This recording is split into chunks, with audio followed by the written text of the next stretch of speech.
upaya yang dilakukan guru terhadap masalah atau problematika kurikulum di sekolah.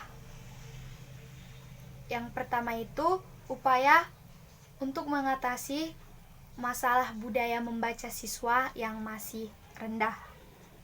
Guru senantiasa harus melakukan inovasi dan strategi bagaimana caranya agar peserta didik tersebut bisa mencintai buku. Salah satu jalan yang bisa ditempuh yaitu dengan mencontoh salah satu sekolah yang menerapkan budaya bercerita.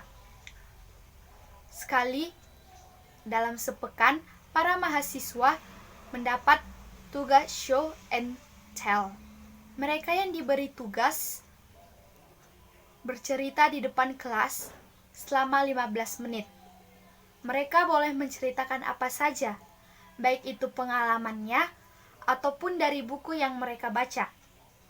Jadi setiap seminggu sekali para siswa diwajibkan untuk berkunjung ke perpustakaan dan setiap siswa diwajibkan untuk meminjam buku.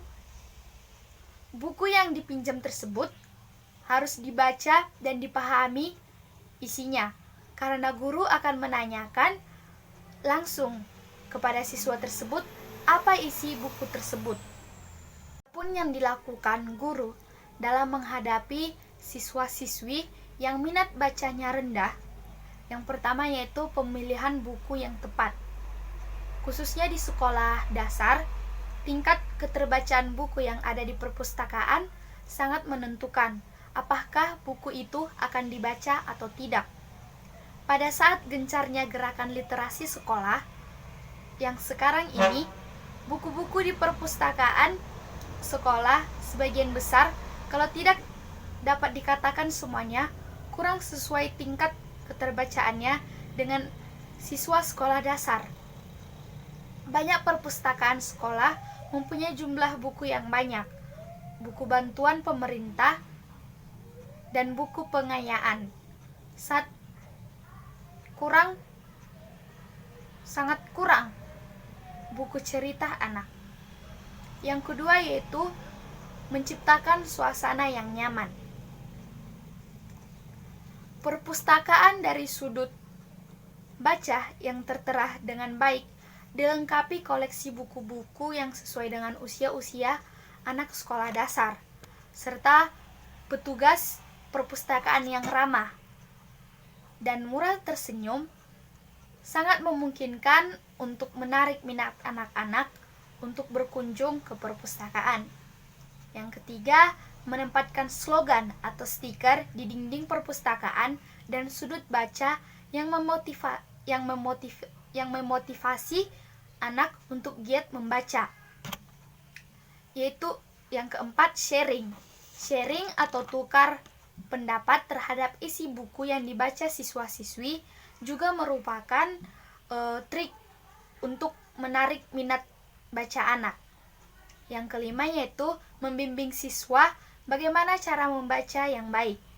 Untuk memberikan bimbingan kepada siswa bagaimana cara membaca yang baik, terlebih dahulu guru harus paham kesulitan yang dihadapi siswa tersebut dalam hal membaca. Terhadap kelas-kelas yang rendah, terhadap kelas-kelas rendah guru bisa membimbing siswa dengan cara menjadikan huruf sebagai nyanyian. Ini dilakukan terhadap anak yang kesulitan mengenali huruf. Yang kedua itu upaya guru mengatasi masalah kurangnya penguasaan teknologi informasi. Melakukan pelatihan secara berkala tentang penggunaan teknologi informasi. Pelatihan yang dilakukan secara berkala memang sangat berperan dalam mendongkrak pengetahuan guru, terlebih lagi di abad 21 ini. Pembelajaran menuntut guru untuk tahu memanfaatkan teknologi. Hal ini untuk mengefisiensikan waktu yang dahulunya mungkin bisa ditulis tangan. Sekarang dengan adanya teknologi ini bisa dilakukan dengan cara mengetik. Ketika guru dan siswa ada kendala dengan materi pembelajaran, bisa memanfaatkan teknologi informasi. Guru juga bisa melakukannya dengan cara diskusi dengan teman-teman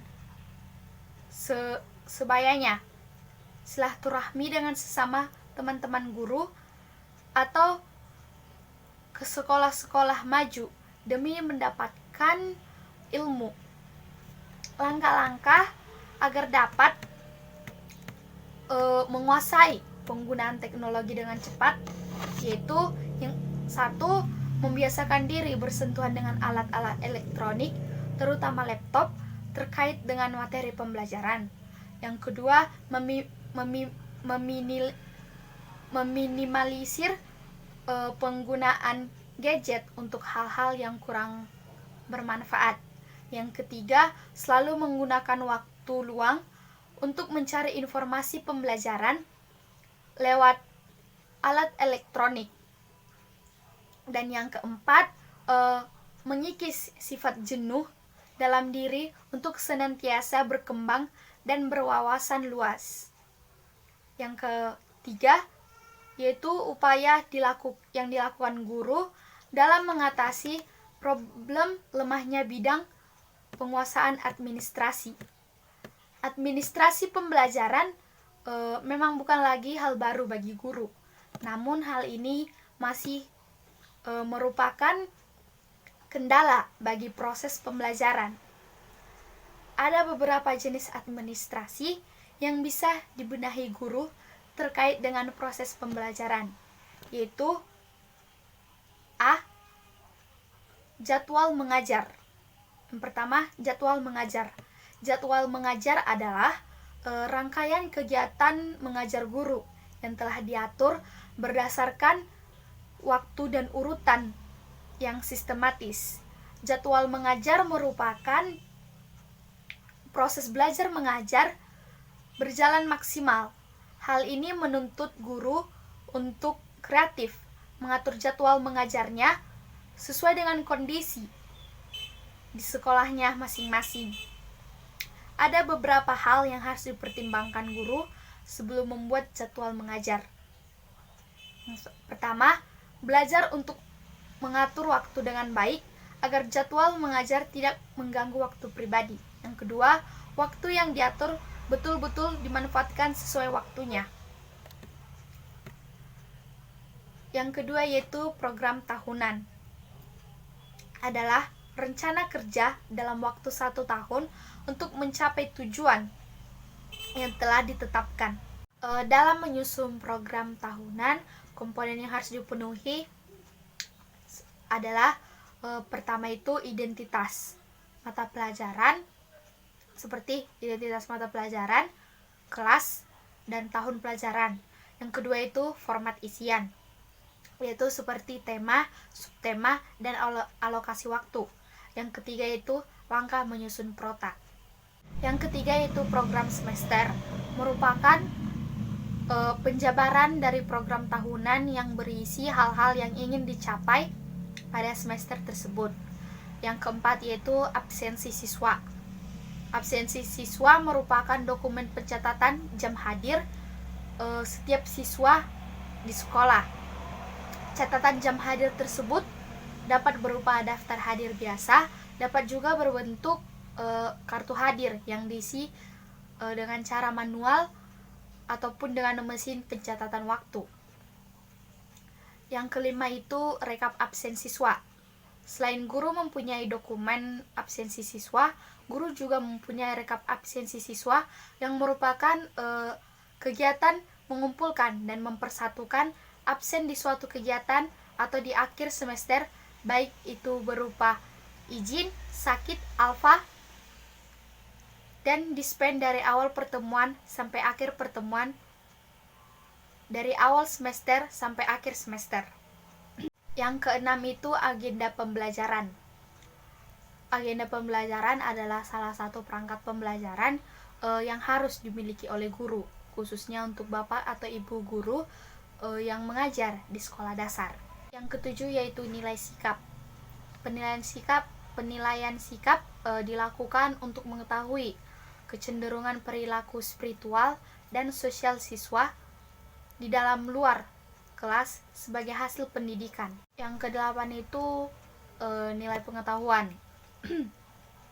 Teknik penilaiannya itu dari tes tulis, tes lisan, dan penugasan. Dan yang keempat itu yaitu upaya dilakukan guru dalam mengatasi masalah kurangnya sarana dan prasarana. Ada beberapa upaya yang dilakukan guru dalam mengatasi sarana dan prasarana. Di antaranya, 1.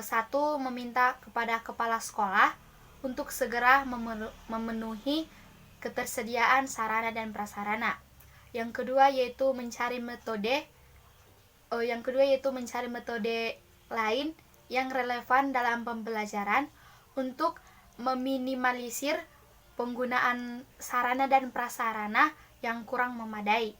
Yang ketiga yaitu memanfaatkan lingkungan sekitar sebagai sarana dan media pembelajaran.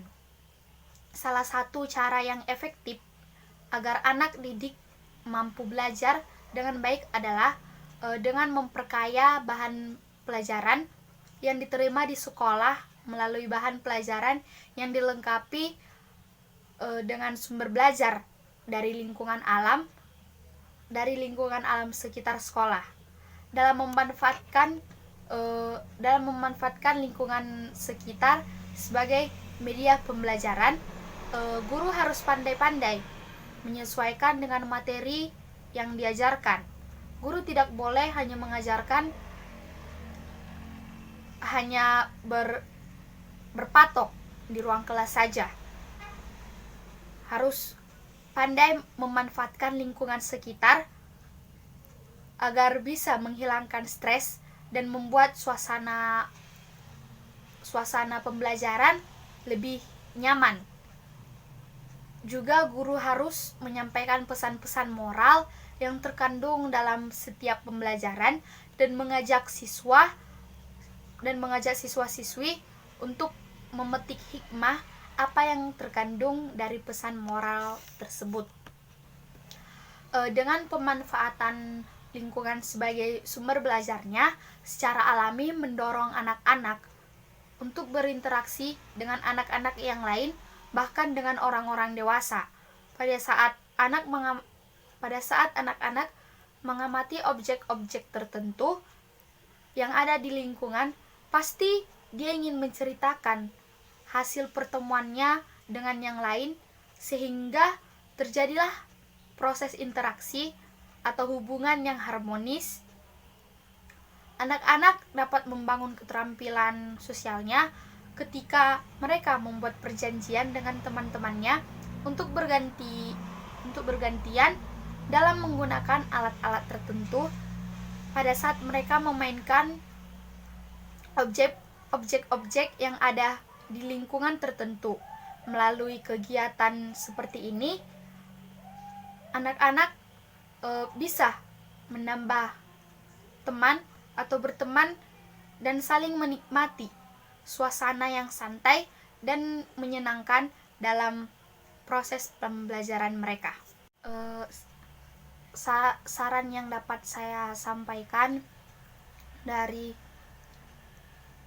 yang saya jelaskan yaitu